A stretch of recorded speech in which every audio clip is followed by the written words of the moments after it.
अस्सलामुअलैकुम वरहमतुल्लाहि वबरकातुह। कैसे हो इस्लामिक वर्ल्ड के तमाम भाई और बहनों, उम्मीद है आप तमाम खैरियत से होंगे।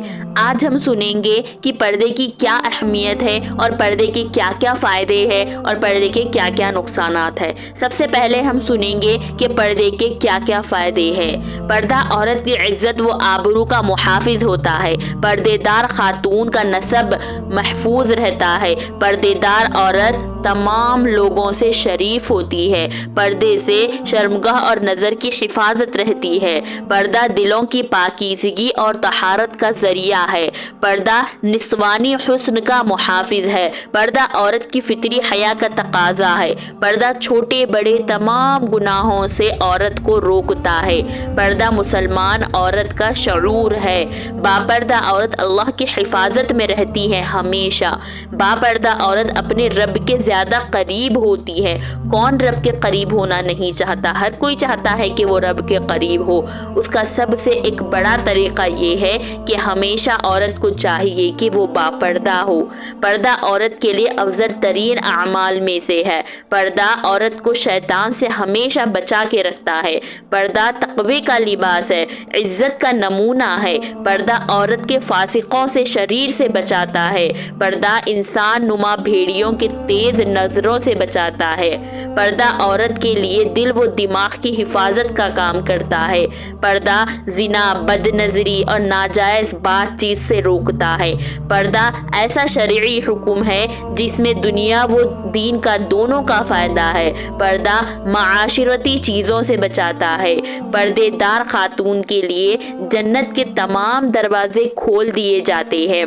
पर्दा औरत के लिए नेक होने की दलील है। पर्देदार औरत, नेक औरत औलिया अल्लाह की इबादत के बराबर अज्र वो मुस्तहिक है। यानी जो औलिया अल्लाह जो पहाड़ों में बैठकर रात रात भर इबादत कर कर दिन भर रोज़ा रख कर जो इबादत कमाते हैं, जो इबादत करते हैं, उसमें जो सवाब उनको वो मिलता है, वही सवाब पर्देदार औरत के लिए है। पर्दा हमेशा ख़ास चीज़ों पर होता है। आप गौर कीजिए, कुरान मजीद जो कि बहुत अहम चीज़ है, उस पर अल्लाह ने पर्दा दिया है, यानी हम उसको जुज़दान में पैक कर कर रखते हैं ना। और काबा जो अल्लाह ताला के बहुत ज़्यादा करीब है और जो दुनिया में सबसे मुक़द्दस जगह है और हर कोई वहाँ पर जाने को तमन्ना करता है। या अल्लाह, मुझे और ये मेरा वीडियो जो भी सुन रहे हैं उन तमाम को आपके घर की ज़ियारत नसीब फरमा। उस पर भी गिलाफ है तो पर्दादार औरत की नेक होने की बहुत ज़्यादा दलाइल है, इसीलिए हमेशा पर्दे का एहतमाम करें। इसके बाद अब हम सुनेंगे कि बेपर्दा होने के क्या क्या नुकसानात हैं। बेपर्दगी अल्लाह ताला से बगावत है। बेपर्दगी जहालत और मगरिबी तहजीब की तकलीद है।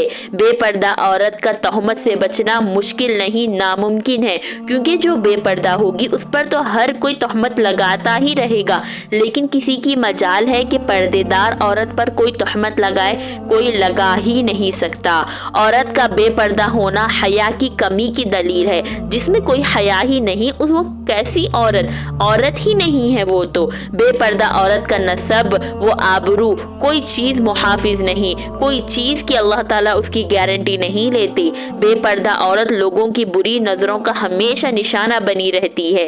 बेपर्दा औरत अल्लाह ताला के गैरत को ललकारती है। बेपर्दा औरत आब व इज़्ज़त की कोई हिफाजत नहीं होती। बेपर्दा औरत शैतान के जाल में हमेशा फंसते जाती है और वो वहाँ से निकल भी नहीं सकती। एक बार शैतान के जाल में अगर कोई फंस गया तो उसका निकलना मुमकिन ही नहीं, नामुमकिन हो जाता है। इसीलिए कोशिश करें कि हमेशा पर्दे से रहे। बेपर्दा औरतों में जमा होने की कोशिश हरगिज़ ना करे। बेपर्दा औरत बाहर निकलती है तो शैतान इस पर हमला करता है और कहता है, देखो मेरी बीवी आ गई। क्या आपको भी शैतान की बीवी बनना है? नहीं ना, हमें तो अल्लाह के करीब होना है। इसीलिए अल्लाह के करीब होने के लिए पर्दे का बहुत ज़्यादा एहतमाम करे। बेपर्दा औरत हर वक्त अल्लाह की नाराज़गी में होती है। बेपर्दा औरत पूरे माशरे और माहौल को ख़राब خراب کرتی ہے۔ اور یہی تو ہو رہا ہے آج، پورا معاشرہ خراب ہو چکا ہے بے پردہ عورتوں کی وجہ سے۔ بے پردہ عورت قبر کے عذاب میں مبتلا ہوتی ہے۔ دنیا میں جو ہوتا ہے سو ہوگا، لیکن آخرت میں بھی اس کو بہت برا عذاب ملے گا، وہ عذاب قبر سے ہی شروع ہو جائے گا۔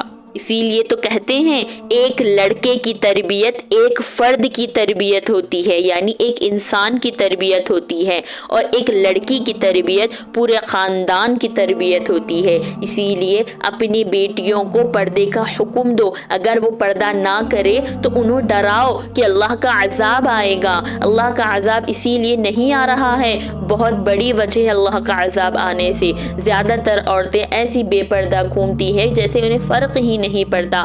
نبی پاک صلی اللہ علیہ وسلم کے زمانے میں جس وقت پردے کا حکم نازل ہوا، اس وقت چند صحابیات بازار میں موجود تھی، اور انہیں بازار میں ہی پتا چل گیا کہ پردے کا حکم نبی پر نازل ہو چکا ہے۔ اسی وقت وہ لوگ وہیں پر چھپ گئی اور اپنے گھروں سے چادریں منگوا کر، چادریں اوڑھ کر باہر آئی۔ نبی پاک صلی اللہ علیہ وسلم کے زمانے میں ہر کوئی تحقیق میں رہتا تھا کہ کون سا نیا حکم آئے کہ ہم اس پر عمل کریں۔ آج ہمارے پاس تمام احکام موجود ہے، پردے کا، نماز کا، روزے کا، زکوٰۃ کا، پھر ہمیں کس چیز کا انتظار ہے؟ ہم کیوں انتظار میں بیٹھے ہیں کہ کوئی عذاب آئے گا، کوئی ہمیں ڈھرکائے گا، کوئی ہمیں کچھ کہے گا تو ہم اللہ کی عبادت میں کر گریں گے، کوئی ہمیں کچھ برا کہے گا تو ہم اللہ کے سامنے سجدہ ریز ہوں گے؟ کس چیز کا انتظار ہے آپ کو اللہ کے سامنے سجدہ ریز ہونے سے؟ با پردہ رہیے اور ہمیشہ اللہ کے سجدے میں گرے رہیے۔ جب اللہ آپ سے راضی ہو جائے گا تو دنیا کے کسی انسان کی کوئی مجال نہیں کہ وہ آپ سے ناراض ہو سکے۔ اسی لیے اپنے رب کو راضی کرنے کی پوری کوشش کرے۔ اگر آپ کو یہ میرا ویڈیو پسند آیا ہے تو اس ویڈیو کو اپنے دوست احباب کے ساتھ شیئر کریں۔ السلام علیکم ورحمۃ اللہ وبرکاتہ۔